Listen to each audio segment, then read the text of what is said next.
Bonjour et bienvenue sur RAC Télévision. C'est toujours une immense joie pour nous de vous recevoir dans cette émission nommée La vie d'un homme de Dieu. Ensemble, une émission qui est conçue pour mettre en lumière les parcours, les expériences des hommes de Dieu qui nous inspirent, mais aussi qui nous poussent encore à tenir ferme dans notre marche avec le Seigneur. Aujourd'hui, nous avons l'immense joie de recevoir un homme de Dieu qui est une bénédiction, qui est un père pour nous. Ensemble, nous allons les découvrir.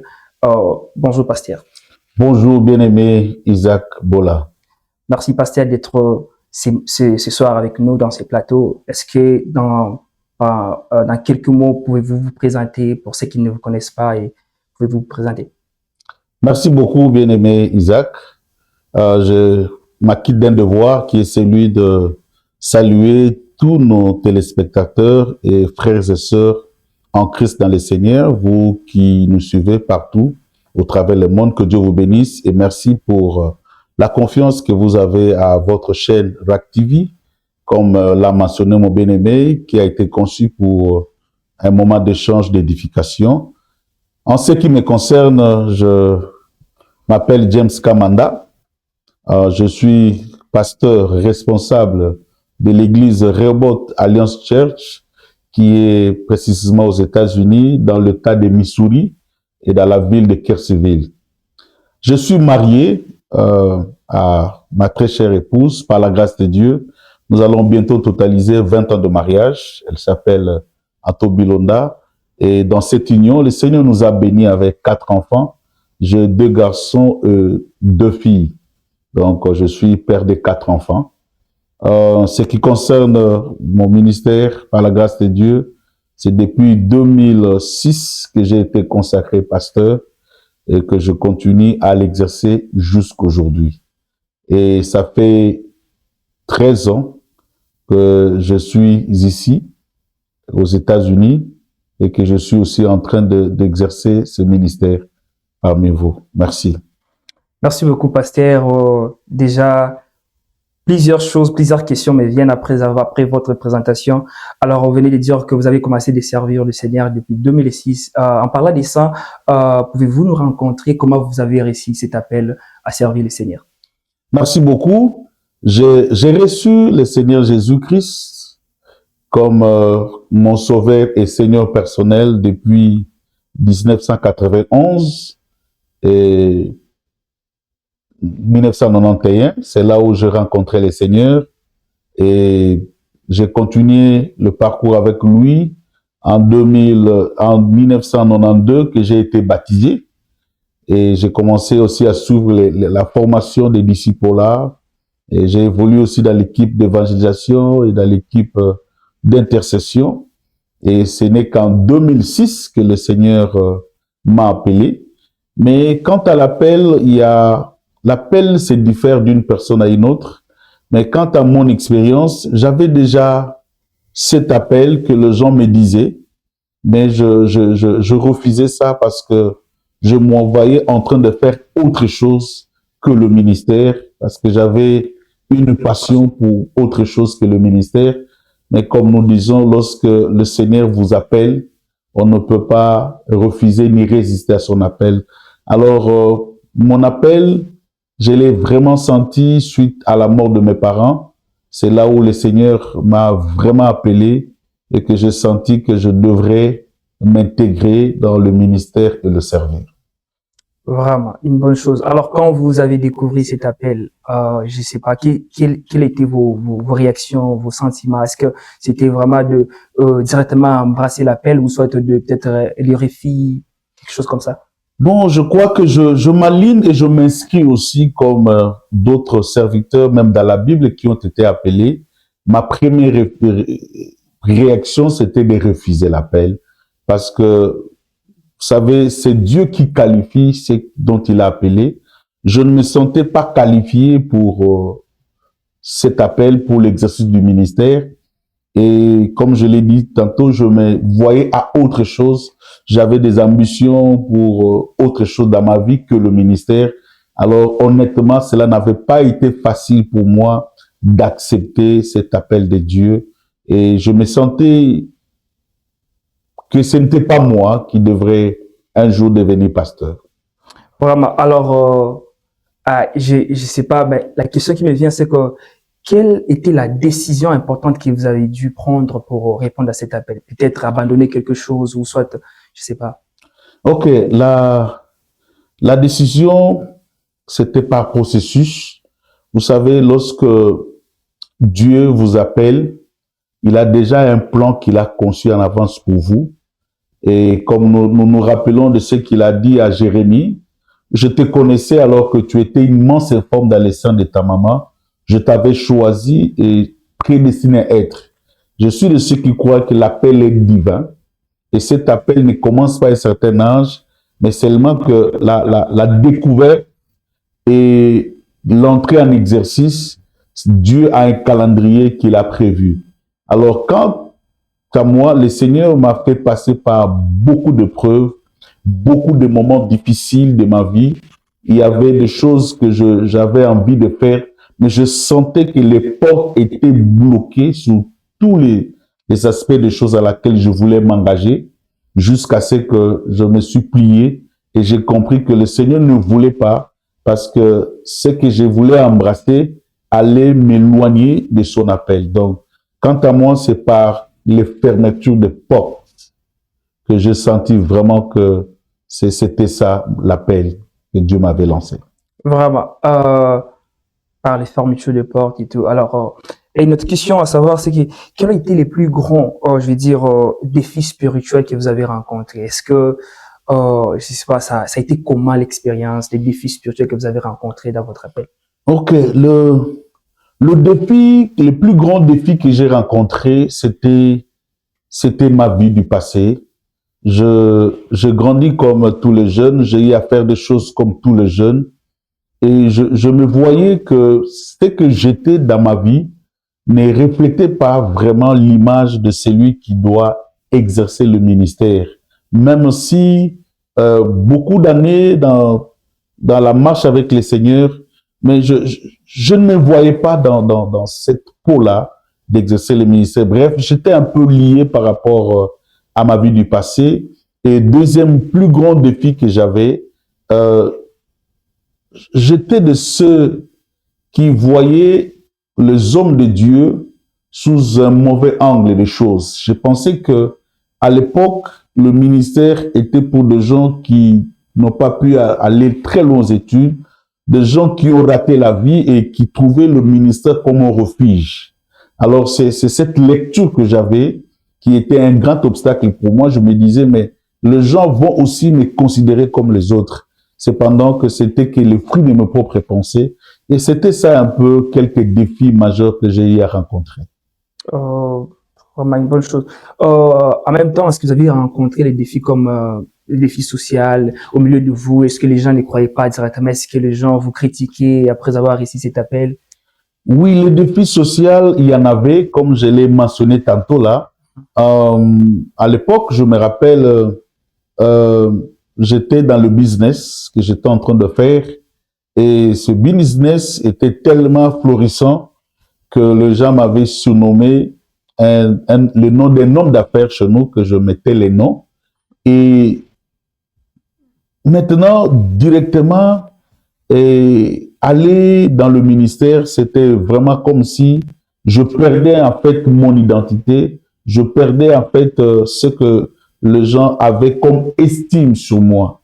Et c'était ça vraiment le défi. Alors qu'il y avait même mes amis proches qui se moquaient de moi parce qu'ils me disaient, mais James, qu'est-ce qui t'a pris pour aller dans ces choses-là? Pendant que je n'avais vraiment pas ni envie ni intention. Donc, socialement, il y avait beaucoup de défis et le plus grand défi était dans ma famille. Parce que les gens m'ont vu grandir, me connaissaient. Et je ne reflétais pas l'image de quelqu'un qui pouvait un jour être pasteur ou exercer le ministère. Alors, vous avez rencontré les difficultés dans la famille. En parlant de ça, est-ce que avez-vous réussi, comme je sais pas, les soutiens de la famille, je sais pas, les soutiens personnels de la famille, les gens vous soutenaient dans la prière pour votre ministère. Avez-vous réussi de telles choses? Ok, au début, cela a été un peu difficile, comme je l'ai dit. Personne ne croyait en moi. Mais au fur et à mesure qu'ils se sont rendus compte que je persévérais dans cette voie. C'est là où les avis ont commencé à changer. Et c'est par là que je commençais aussi à avoir le soutien de ma famille par rapport à ça. Mais ça a pris des années pour que les gens puissent croire en moi par rapport à l'appel. Donc, la famille plus tard vous a soutenu, comme vous venez de l'affirmer. Alors, personnellement, donc, d'une manière individuelle, avez-vous fait des sacrifices pour soutenir votre appel et votre ministère? Bon, je crois que la vie s'est bâtie sur base de sacrifices. Moi, je crois que le plus grand sacrifice lorsqu'on reçoit l'appel, c'est de tourner le dos avec son passé. Parce qu'il y a beaucoup de résilience que nous devons faire dans notre vie. Et surtout que quand cet appel, vous le recevez jeune, et il y a cette réclamation de votre génération, et voyant aussi comment les autres sont en train d'exceller dans d'autres domaines. Et ce sont vraiment des sacrifices énormes qu'il faut faire pour créer cette résilience avec vous-même d'abord. Et je vois même la plupart de ceux dont Dieu a appelé, ils n'ont pas accepté l'appel facilement. Chacun pouvait avoir ses raisons. Mais quant à moi, c'était vraiment la résilience avec ce que j'étais et avec mes ambitions. Donc, cela m'a amené vraiment à consentir beaucoup de sacrifices pour se maintenir. Alors, en vous écoutant, ça explique comment, donc, après tout ce que vous avez rencontré, vous vous êtes introduit dans votre ministère, dans l'exercice de votre ministère. Alors, pasteur, est-ce qu'on peut savoir comment est-ce que les problèmes, les défis, les combats que vous avez rencontrés a façonné votre personne? Les combats, les défis, ce sont des outils entre les mains de Dieu. Il n'y a jamais eu de grandeur sans un prix à payer. Et le prix à payer fait toujours mal. Je crois que même dans la Bible, ceux qui ont fait le parcours avec le Seigneur ont rendu témoignage des choses qu'ils ont connues. Premièrement, l'humiliation. Nous avons connu l'humiliation. Et comme je dis, le Seigneur m'a rencontré pendant des moments difficiles. J'ai eu à manquer l'argent. J'ai eu à manquer même de quoi à se vêtir, pendant que c'était quelque chose qui n'était pas difficile pour moi, mais lorsque le Seigneur me faisait passer dans son école de brisement, et c'était vraiment des moments très, très difficiles. Donc, toutes ces épreuves-là m'ont façonné en quelque sorte. Ça m'a amené à faire confiance à Dieu. Mais honnêtement, il y a eu des moments le besoin d'abandonner et pour aller à autre chose, parce que je me disais, est-ce que c'était un bon choix d'accepter cet appel? Est-ce que c'est vraiment Dieu qui m'a appelé? Parce que je me disais, si vraiment Dieu qui m'a appelé, pourquoi m'a-t-il laissé de passer par tous ces moments difficiles? Comme j'ai dit, j'ai eu presque à tout manquer. Pour ceux qui ne savent pas, j'ai eu à passer 2 années à la permanence de l'église, où je n'avais où dormir. Je passais 2 années à la permanence de l'église et c'était vraiment des moments de dures épreuves. L'humiliation, nous en avons connu. Le rejet, nous en avons connu. Le mépris, nous en avons connu. Et cela a suscité même les doutes. Parce qu'il y a des gens qui nous ont fait douter de l'appel de Dieu à cause de toutes les réalités à laquelle nous étions en train de traverser. Alors, il est arrivé un moment où vous avez douté même de cet appel, comme vous venez de le dire. Pasteur, comment avez-vous géré ces temps-là? Comment avez-vous géré ces doutes? Parfois, pour certains, les doutes les envoient à prendre des mauvaises décisions. Pour certains, ça les envoie à se détourner du droit chemin. Avez-vous pris quelle décision pour gérer ces doutes? Je crois que je vais m'appuyer sur ce que Paul a dit. Je puis tout par celui qui me fortifie. Amen. Pour être vrai, il n'y a pas eu vraiment une implication humaine ou personnelle face à tous ces défis. Mais je crois que pendant les moments de découragement, il y avait une pensée qui montait dans mon esprit, c'était d'aller auprès de celui qui m'a appelé. Et chaque fois que j'allais auprès du Seigneur, Dieu ne résolvait pas mes problèmes, mais je sentais une nouvelle énergie, une nouvelle force qui me motivait de continuer. C'est comme quelqu'un qui est en train de voyager mais il est déjà fatigué, mais il voit les signaux de l'endroit où il doit aller. Et cela le fortifie de continuer. Mais plus vous marchez, plus la chose s'éloigne, plus vous avez toujours envie d'aller pour atteindre cela. Et c'est dans cette perspective-là que j'ai eu à me soutenir pour continuer jusque là où je suis aujourd'hui. Vraiment, une très, très bonne chose. Alors aujourd'hui, pasteur, quel est, je vais dire, un témoignage qui vous motive toujours, qui vous, je vais dire, augmente encore votre foi à chaque fois que vous êtes au milieu des épreuves, au milieu des réalités, un témoignage vraiment captivant qui augmente encore votre foi? Je crois que l'élément à laquelle je peux m'appuyer, c'est la fidélité de Dieu. Vous savez, nous lisons la Bible sous l'histoire de la fidélité de Dieu, mais il est important aussi de faire une expérience. Je suis le fruit de l'expérience de la fidélité de Dieu. Quand nous disons que Dieu est fidèle à ses promesses, Dieu ne ment pas. J'ai eu des promesses que Dieu m'a faites et je me rappelle même que je me suis marié, j'ai partagé ces promesses de Dieu avec ma femme. Mais comme les femmes sont les descendants de Sarah, elle a eu à rire, à douter de moi sur ces choses, alors que nous étions en train de traverser vraiment des moments très difficiles. Je lui ai dit, le Seigneur m'a dit que je ne continuerai pas mon ministère ici et j'irai à l'étranger et c'est là où Dieu va nous ouvrir des portes. Mais il s'est passé beaucoup d'années et jusqu'à ce que nous avons vu cela s'accomplir. Et moi, je peux dire, Dieu est fidèle. Quand Dieu fait une promesse, le problème, c'est que le temps, nous ne gérons pas. Lui-même, il s'appelle le maître des temps. Voilà pourquoi je me rappelle lorsque les anges ont apparu à Abraham, ils lui ont parlé de quelque chose en disant au temps fixé. J'ai compris que dans la vie de tout homme, d'une manière générale, et en particulier pour ceux qui sont appelés au ministère, il y a ce principe de au temps fixé. Et Dieu accomplit des choses à un temps qu'il a fixé selon son calendrier. Et notre part, c'est de continuer à lui faire confiance et de s'accrocher à cette promesse-là en attendant le temps fixé de Dieu. Wow, vraiment très, très, très important. Très, très important. Ça rassure même les jeunes, même ceux qui aspirent au ministère. Votre témoignage, très cher pasteur, ça rassure et ça augmente encore la foi. Pasteur, est-ce que, qu'est-ce qui vous rend le plus fier jusque-là, depuis votre parcours de ce ministère? Qu'est-ce qui vous rend le plus fier?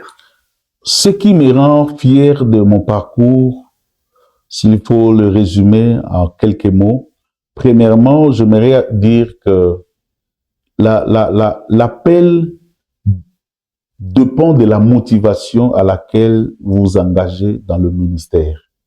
C'est très important parce que la longévité même de l'appel dépend de la motivation. Quand la Bible dit, Paul était en train d'exhorter à Timothée, combat les combats de la vie tout en gardant les foi pour lesquels beaucoup ont fait naufrage. Cela ne veut pas dire que lorsque Dieu vous a appelé, que vous ne pouvez pas faire naufrage. Nous avons aussi une part de responsabilité pour se maintenir dans cet appel-là. Alors, je crois que l'élément clé qui fait nous motive, c'est la motivation, l'intention à laquelle vous avez été, vous vous êtes engagé dans le ministère. Et je me suis engagé dans le ministère parce que Dieu m'a appelé. Je n'avais aucun agenda derrière ma tête. Et c'est cet esprit qui a fait en sorte que je puisse me maintenir malgré les tentations, malgré les épreuves, parce que dans la vie d'un homme de Dieu, les tentations sont humaines, elles sont là, permanentes, à chaque moment.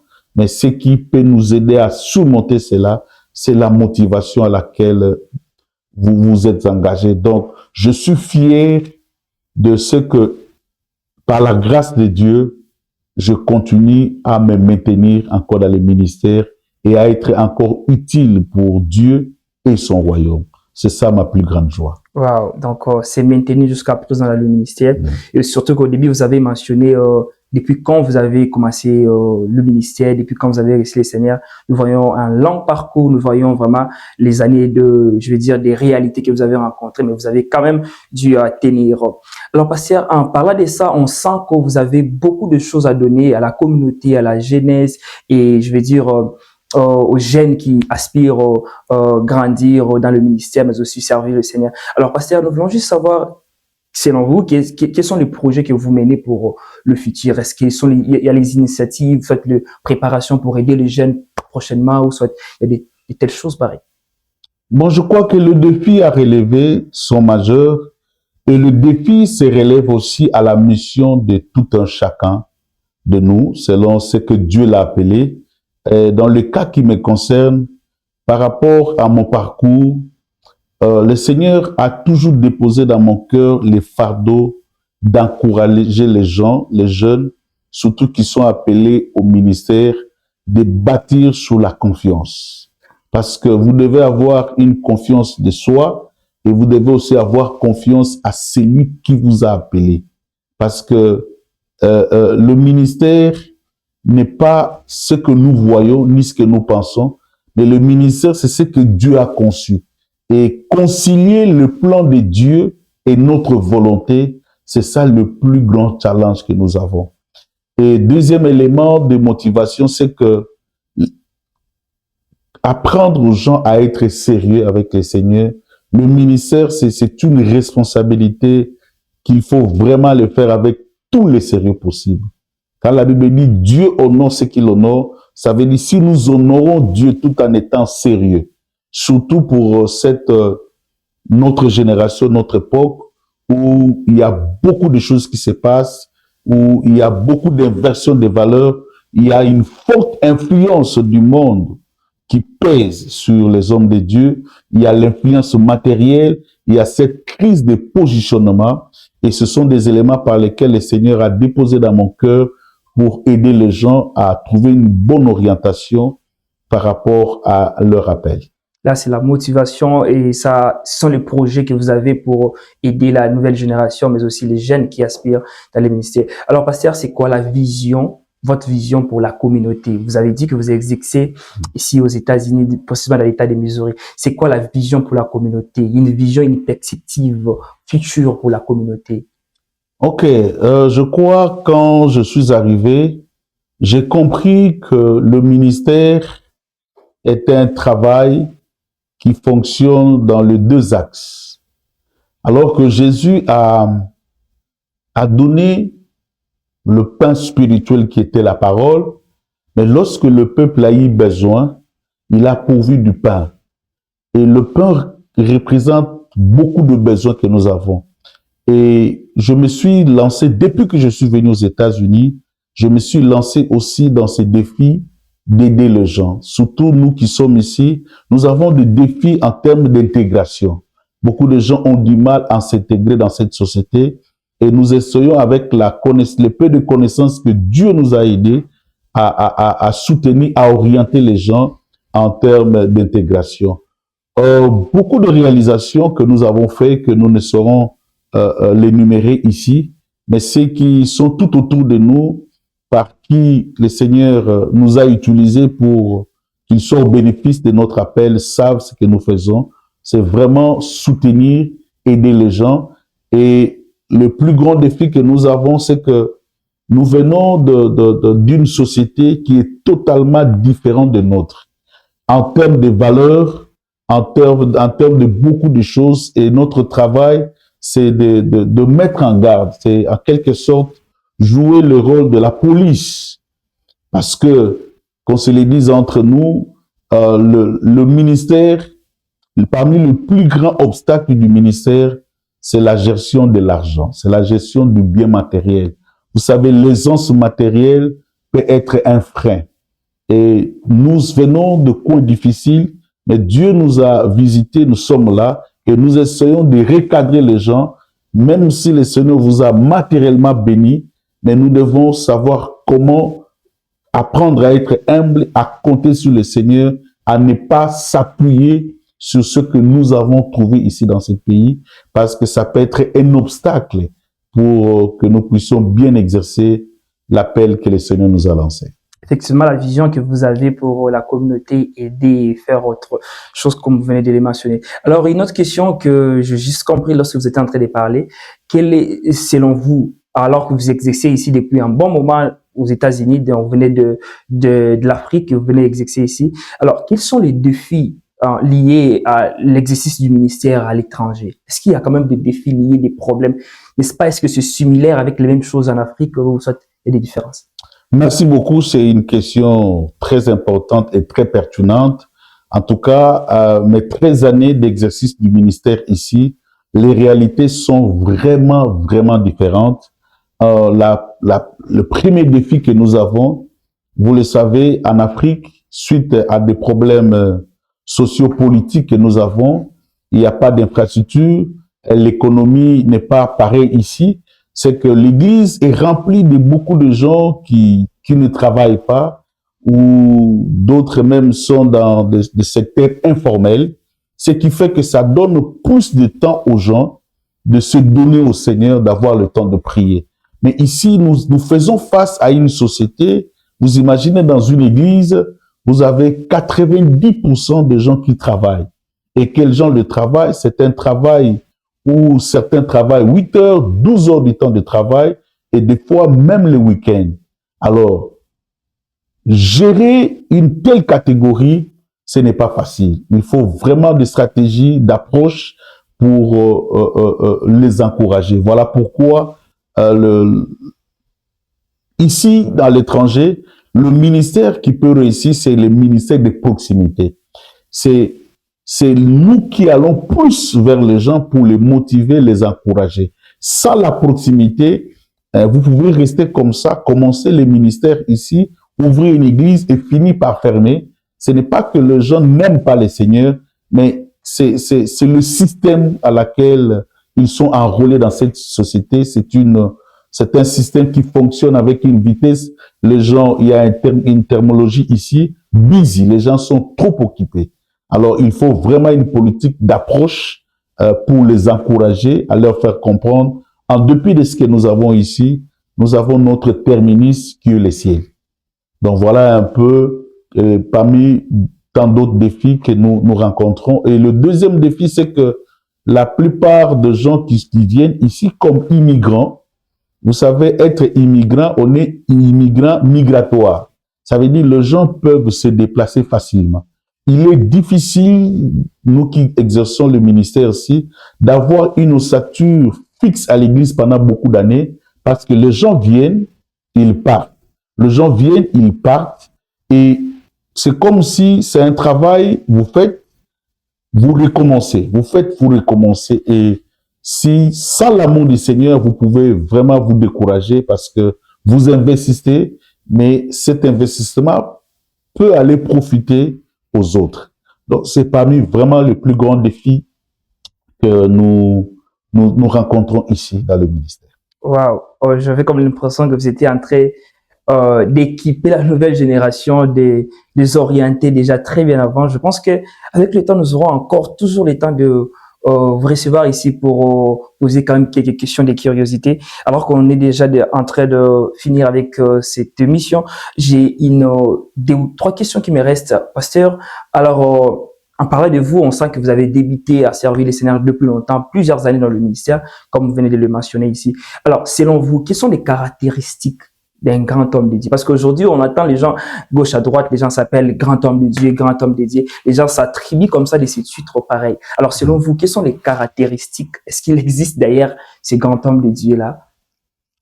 Bon, j'aimerais beaucoup plus parler en termes de qualité que je considère, mais l'une de qualités qui m'a marqué, à laquelle j'aimerais vraiment partager avec les gens aujourd'hui, parce que les gens attribuent la grandeur, par exemple, au nombre de voyages que les gens effectuent. Les gens attribuent la grandeur par rapport à la taille de l'église, au nombre de fidèles, par rapport au contact, aux connexions.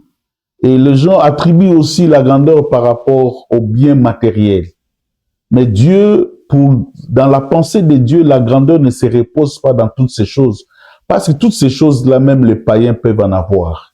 Mais l'une des qualités de celui qu'on peut appeler grand, c'est la compassion.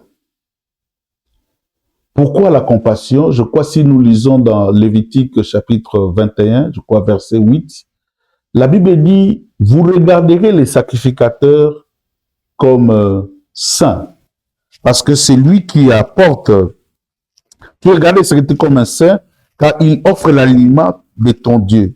Il sera saint pour toi, car je suis saint, moi l'Éternel qui vous sanctifie.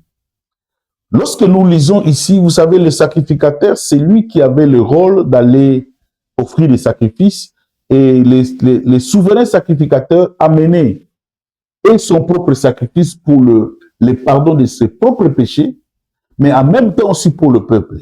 Mais Dieu dit que au peuple, vous regarderez les sacrificateurs comme saints, parce que c'est Dieu qui demande.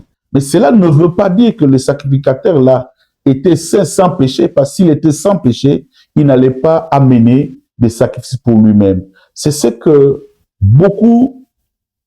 ça manque dans la vie de beaucoup des hommes de Dieu, cette compassion. Pourquoi je dois avoir compassion? Parce que moi-même aussi, j'ai été pardonné.